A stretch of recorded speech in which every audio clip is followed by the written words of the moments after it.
보통 영화의 첫 장면에서는 그 영화의 주제를 함축적으로 담은 이미지나 메시지를 은유적으로 보여주며 시작하는 경우가 많습니다. 교회 오빠의 시작은 욥기의 말씀 구절로 시작하게 됩니다.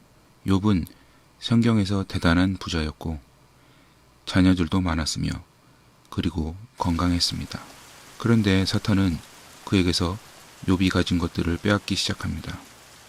이유는 사탄이 생각하기로 욥에게서 이 모든 것이 사라지면 사랑한다 말했던 하나님을 원망하게 할까 기대하는 마음이 있었기 때문입니다.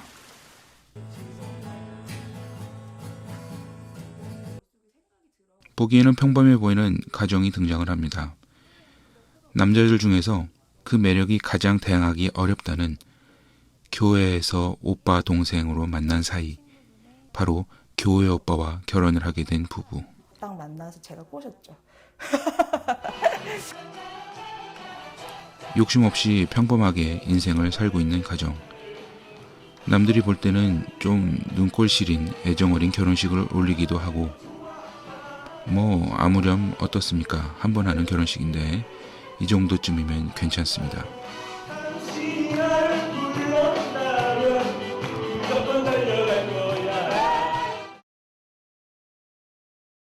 호칭도 참 교회 오빠만큼이나 콩깍지 씌운 티를 팍팍 냅니다. 감사하게도 슬아의 금쪽 같은 딸도 낳고, 그런데 이 가정에 앞선 성경의 내용과 비슷한 일들이 일어나기 시작합니다. 애 태어난 지 100일도 안 돼, 한 달도 안 됐는데 무슨 대장암 말해서 막 소리 지르고 막 울다가 뭐 젊으니까 수술하면 잘 날 수 있다. 그 병원에서도 그렇게 얘기를 해주더라고요. 그래서 그렇게 상황들은 호전되는 것 같았습니다. 상암이 좋다고 하니까 그냥 뭐 할렐루야죠, 뭐 할렐루야. 그래 이제 그 좋다라는 말을 듣고부터 제가 통증이 시작이 되더라고요. 그날부터 이게 암일 수도 있습니다 이렇게 얘기를 하는데 처음에 안 믿었죠. 저는 암일 리가 없어요. 아무리 그래서 그렇지 저까지 암일 수가 있겠습니까? 그래서 아무 생각도 없었는데 사실은 이제 병기로 치면은 뭐 4기에 해당하는 좀 진행된 상태라고 말씀드릴 수 있습니다. 그 평범했던 부부의 삶이 비범해짐으로 변하는 데는 채 1년의 시간이 걸렸을 뿐이었습니다. 욥을 보면은 욥에게 소중한 것들 하나씩 다 뺏어가잖아. 1년 동안 일어났던 일들을 가만히 묵상해보면 막 그런 기분이 드는 거야. 막 혹시 막 사탄이 막 하나님한테 관이가 언제까지 버티는지 한번 시험해보자고 하면서 처음에는 내 건강을 무너뜨리고 또 생각지도 못하게 엄마를 떠나보내게 하고 또 사랑하는 아내를 또 이렇게 아픈 모습을 지켜보게 하고 막 그런 생각들이 막 들면서 인생이 너무 드라마 같아. 너무 영화 같아. 진짜 갖고 노는 영화. 연이어 일어난 가족의 슬픈 소식들은 부부를 절망의 땅 끝까지 끌고 들어가기 충분한, 어쩌면 일반적인 사람이라면 모든 것에 정신을 놓아버릴 것 같은 일들로까지 이어집니다. 사탄은 마치 남편을 극한의 고통과 가족들이 고통받는 모습을 보게 하며 성경의 욥에게 하려고 했던 그 목적을 이 교회 오빠에게까지 이루려 하려 합니다. 바로 하나님을 원망하는 것입니다. 두려움에 휩싸여 절망하고 좌절하지 않았습니다. 당시 제가 썼던 말씀 묵상 일기를 보니 이런 고백이 적혀 있었습니다. 벼랑 끝에 위태롭게 서 있는 사랑하는 아들을 향해 두 팔 벌려 안고 계시는 주님의 손길. 환난 날에 나를 부르라. 내가 너를 건지리니 내가 나를 영화롭게 하리라. 너는 내게 부르짖으라. 내가 내게 응답하겠고 내가 알지 못하는 크고 은밀한 일을 너에게 보이리라. 하나님은 이런 분이심을 믿습니다. 하지만 우리의 교회 오빠는 영화 정체 장면 중에서 암 말기 환자로서는 보일 수 없는 다소 실소하게 만드는 모습을 자주 보입니다.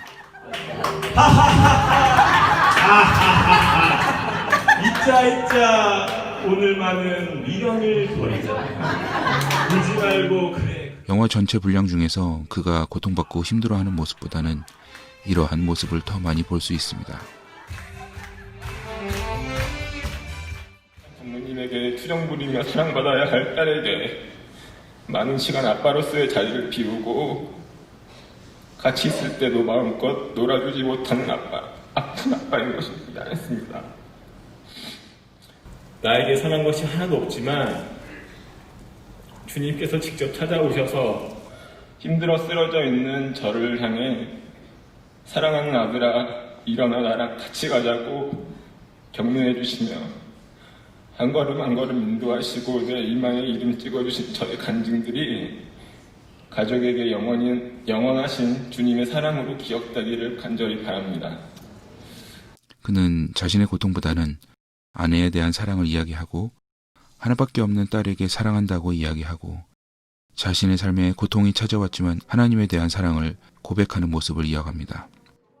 그리고 교회 오빠는 자신의 40번째 생일에 자신이 사랑한 가족을 떠나 자신을 사랑하시는 하나님의 품에 안깁니다.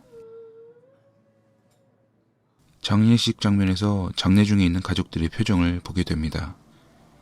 물론 사랑하는 남편을 잠시 떠나보낸 슬픔이 있지만 아내의 얼굴에는 그 다음에 재회를 더 기대하는 희망의 모습을 엿볼 수 있습니다. 천국에서 만나오빠. 한때는 우리에게도 이러한 삶에 대한 의문이 들 때가 있었습니다. 즐겁지도 않은, 누구에게는 고통으로 끝나는 삶의 순간들이 왜 우리에게는 주어져서 이 삶을 감내하고 견디며 살게 되는가? 인간은 왜 삶에서 고통과 시험을 받게 되는가? 하지만 교회 오빠의 삶을 바라보는 시각은 달랐습니다. 하나님께 서운한 마음이 들 때는 있는데 그때마다 하나님을 원망하지 않는 법이 저는 나만의 손익계산서를 쓰거든요. 손익계산서. 공대생들은 항상 플러스 마이너스. 와닿네. 여태까지 내가 살아오면서 누렸던 은혜와 플러스 이득이죠. 그 다음에 내가 지금 뭐 느끼는 절망 이런 것들을 마이너스 해보면 플러스 마이너스 해보면 항상 플러스예요.